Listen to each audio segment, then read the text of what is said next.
दस्तक अभियान की शुरुआत 25 जून से होने वाली है। यह अभियान 27 अगस्त तक चलेगा। अभियान से संबंधित प्रशिक्षण शुक्रवार को मुक्तेश्वर महादेव मंदिर परिसर में दिया गया, जहां विकास खंड की आंगनवाड़ी कार्यकर्ता, आशा कार्यकर्ता, एएनएम सहित लगभग 500 कर्मचारी मौजूद थे। प्रशिक्षण वर्ग में कलेक्टर नीरज सिंह शामिल हुए। उन्होंने कर्मचारियों से रूबरू चर्चा करने के साथ ही कई दिशा निर्देश भी दिए। कलेक्टर बोले कि दस्तक अभियान हम पहले भी कर चुके हैं, लेकिन पहले जो दस्तक हमने दी थी उसमें रिपोर्ट पर बात की गई थी। इस बार हम जो दस्तक देंगे उसमें एक एक चिन्हित बच्चे का नाम, रिपोर्ट सहित उससे जुड़ी हर बारीकी जानकारी हमारे पास होगी। वह बोले कि किसी भी गांव या वार्ड में कोई बच्चा बीमारियों से ग्रसित है तो वह अभियान से छूटना नहीं चाहिए। अगर वह बच्चा अभियान से वंचित रह जाता है तो यह हमारा सबसे बड़ा अपराध है, क्योंकि हम उसे चिन्हित नहीं कर पाए और उसकी बीमारी का समाधान हमारी वजह से नहीं हो पाया। दस्तक अभियान का मुख्य उद्देश्य शिशु मृत्यु दर में कमी लाना है। इस अभियान में दल प्रत्येक गांव व वार्ड में घर घर जाकर 5 वर्ष तक के बच्चों का स्वास्थ्य परीक्षण करेगा, जिसमें हीमोग्लोबिन की जांच, निमोनिया की जांच, जन्मजात विकृति, दस्त रोग प्रबंधन, ORS वितरण, कुपोषण जांच, उपचार व रेफर, बच्चों में एनीमिया मिलने पर उपचार, रेफरल आदि किया जाएगा। साथ ही बच्चों को विटामिन ए की खुराक भी दी जाएगी। प्रशिक्षण में पिछले दस्तक में चिन्हित गंभीर कुपोषित, गंभीर एनीमिक, जन्मजात विकृति वाले बच्चों की सूची में से एएनएम, आंगनवाड़ी कार्यकर्ता और आशा से बच्चों की वर्तमान स्थिति की जानकारी भी ली गई। बैठक में नागदा और खाचरोद के SDM, स्वास्थ्य विभाग, महिला व बाल विकास विभाग के परियोजना अधिकारी, medical officer, BPM, BEE, BCM, आशा कार्यकर्ता, आंगनवाड़ी कार्यकर्ता, ANM, आशा सहयोगी आदि मौजूद थे।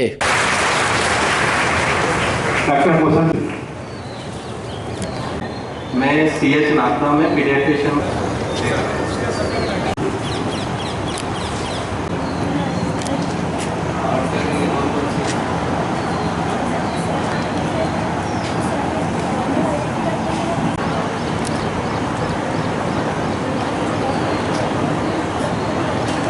पिछले बार आइडेंटिफाई हुई थी प्रीति चौहान, फादर नेम कृष्णा चौहान।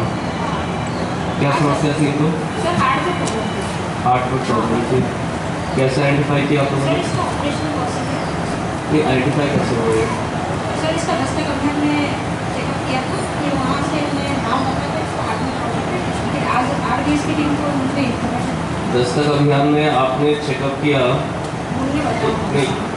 इसका क्या मैनिफेस्टेशन था, क्या सिम्टम्स आ रहे थे जो आपको? क्योंकि VSD है ये तो जो है ऐसे तो पता नहीं चलेगा। एज के हिसाब से वो ना हेल्थ में भी नहीं था, सुस्त रहती थी। एज के हिसाब से वेट नहीं था, बीमार भी बहुत रहती। ठीक है। फिर आप लोगों ने इसको दस्तक के दौरान देखा, फिर दस्तक के दौरान आपने क्या करवाया उसके बाद? RBS की टीम को खबर करनी थी। RBS के RBS के आपने क्या किया?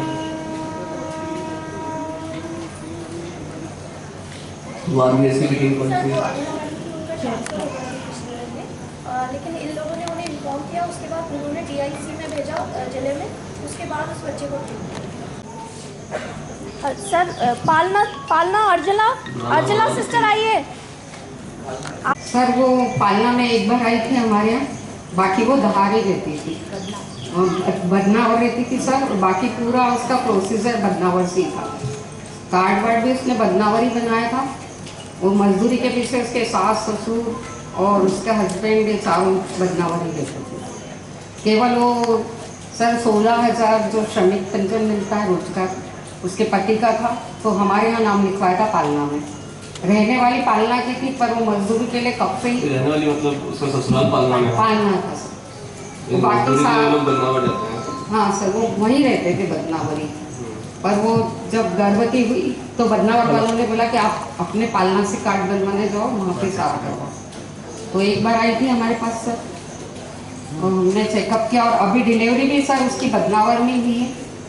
और बच्चा तो उसको रेफर किया था, तो बच्चे की माँ को भी रेफर किया था रतलाम सिविल अस्पताल, और रतलाम में डेथ हुई है माँ की। रतलाम के सिविल हॉस्पिटल में हुई है? हाँ sir, civil hospital DH Ratlam.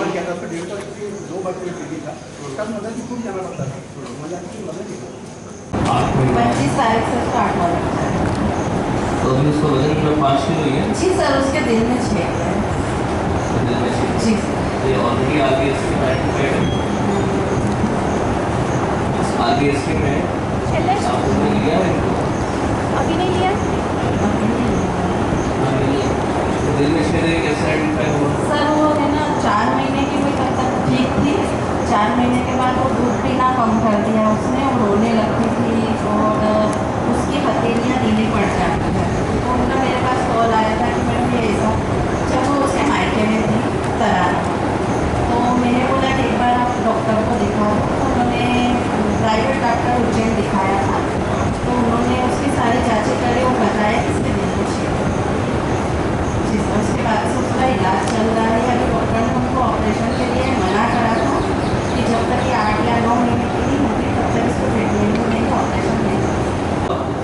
कितनी उम्र है? आपको मालूम नहीं? आप सहायिका हो? आप कार्यकर्ता हो?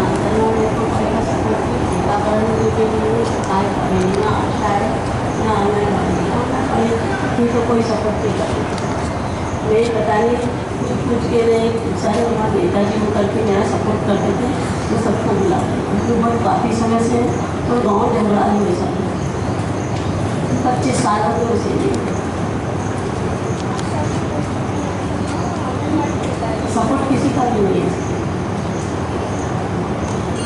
बहुत एक दूर है। काफ़ी समय से तो मेरे 15 साल साइकिल चल रही है। बहुत गड़ गड़ में गाँव। तो इसका मतलब ये थोड़ी ना कि हम लोगों को उनके हाथ में छोड़ देंगे। नहीं सर, वो मैं बराबर करती हूँ। तो इनकी जानकारी फिर आपको क्यों हाँ, नहीं मैं है? रखूँगी ना सर अभी या प्रियांशी अनीता की जानकारी आपको जी नहीं है? नाम है मेरे पास, प्रियांशी को देख नहीं जाती सर। मैं पल्स पोलियो में रहूँगी ना 3 दिन गई। तो इनका डेटा किसने फीड किया? अगर तुम्हें कोई नहीं है तो आंगनबाड़ी भी नहीं है, कोई भी नहीं है, सर ऐसे तो एक भी बच्चा नहीं है। नहीं है, नीमर का बच्चा था एक सैम क्या होता है? सर वो नाम एक तो देख सैम क्या होता है?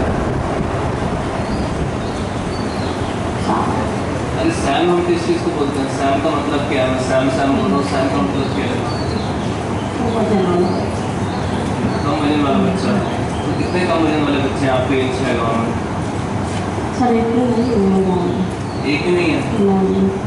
एक को अभी मैंने बता दिया। हाँ एक तो पुराना सर ये पता नहीं, वो बताया ही नहीं किसी को। तो मैं किसी कार्रवाई करने के मूड से नहीं आया हूँ, लेकिन आपके जवाब इस प्रकार के हैं, मुझे लगता नहीं कि जो है आपको शासकीय सेवा में रहने की आवश्यकता है। आप भी BRS लेकर घर पे बैठ जाएँ तो आपके लिए बेहतर होगा। बिल्कुल ही स्वास्थ्य कराने के लिए चाहिए। तो इसलिए हम बोल रहे हैं, स्वास्थ्य खराब है तो स्वास्थ्य लाभ लीजिए, नौकरी छोड़ के घर पे बैठिए, बेहतर रहेगा आपके लिए। हमें उस आंकड़े तक पहुँचने के लिए या हमें उस गोल तक पहुँचने के लिए दस्तक अभियान बहुत महत्वपूर्ण अभियान रहता है। दस्तक अभियान के अंतर्गत जो सर्वे आप लोग करते हैं, उसके जो प्रोटोकॉल्स आपको बताए जाते हैं, बहुत ही आवश्यक है कि आप उस सर्वे को गंभीरता से लेकर के घर पे जा करके, ना कि आंगनवाड़ी में बैठ करके या कहीं और पे बैठ करके, वास्तविक रूप में घर से जा करके बच्चों को देख करके, उनका वजन ले करके, उनका हीमोग्लोबिन टेस्ट करके, उनकी हाइट नाप के, उनका डिफरेंट एस्पेक्ट्स में जो आपको एसेस करना है वो सब करने के पश्चात अपने सर्वे के फॉर्म्स को भरें। क्यों? क्योंकि जो डेटा आपसे आएगा वही डेटा बेस डेटा होगा जिस पर कि पूरे साल भर कार्य किया जाएगा।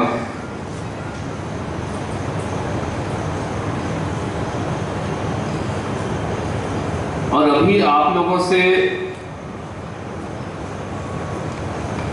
विभिन्न सैम कैटेगरी के बच्चों के बारे में या ASD BSD के बच्चों के बारे में मैं इसलिए पूछ रहा था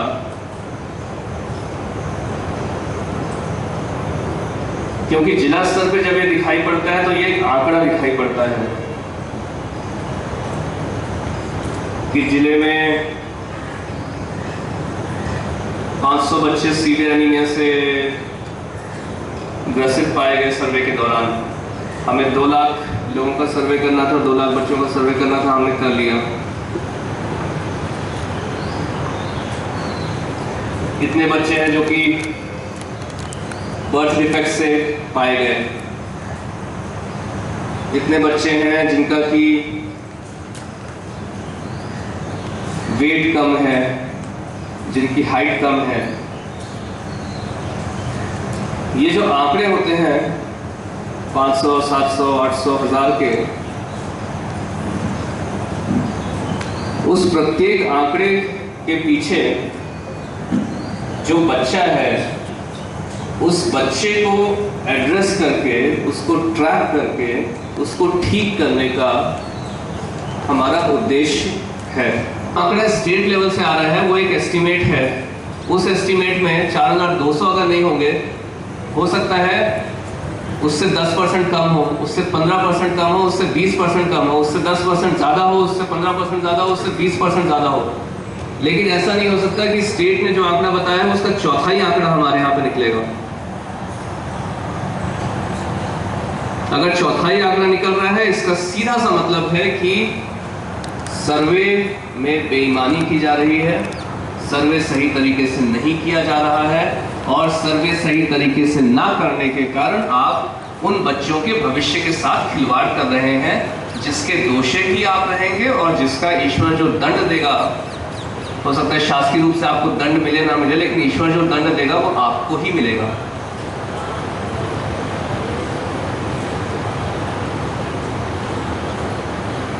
हमारा ऑब्जेक्टिव है बच्चों को जिनको हम ट्रीट कर सकते हैं, माल नरिशमेंट से बाहर निकाल सकते हैं, कॉन्जेनाइटल डिजीजेस से बचा सकते हैं, से उपचार कर सकते हैं, अनीमिया से बाहर निकाल सकते हैं, उनको हम आइडेंटिफाई करें और उनको हम फॉलो अप करके ट्रीट करें। आप आइडेंटिफाई करके देंगे तो अगले 12 महीने हम उन बच्चों के ही बारे में पूछेंगे कि उन बच्चों का क्या हुआ, नामजद पूछेंगे, क्योंकि वो बच्चे हमारे लिए इम्पोर्टेंट हैं। हम ये नहीं चाहते कि उनमें से एक भी ऐसा बच्चा हो जो हमारे लापरवाही के कारण, या फिर हमारे ना जानने के कारण, या फिर हमारे मॉनिटरिंग सही से ना करने के कारण, या जो शासन ने स्कीम्स इंप्लीमेंट करके रखे हैं, जिसके लिए बजट भी आ रहा है, जिसके लिए पैसा आ रहा है, जिसके लिए पूरा रिसोर्सेज है, जिसके लिए सामने बैठा इतना बड़ा अमला है, जिसका एक एक व्यक्ति का घर उस NHM से अनुदान की राशि से चल रहा है। जो NHM उस बच्चे के लिए शुरू किया गया था, तो मैं नहीं चाहूंगा कि हमारे आलस्य की वजह से या हमारे किसी मॉनिटरिंग की कमी की वजह से वो बच्चा हमारे नेट में ना आए, वो बच्चा लाइफ लॉन्ग कुपोषण का शिकार हो जाए, स्टंटिंग का शिकार हो जाए, उसकी क्वालिटी ऑफ लाइफ खराब हो, या फिर वर्स से वर्स कहीं उसकी मृत्यु ना हो जाए। यदि ऐसा होता है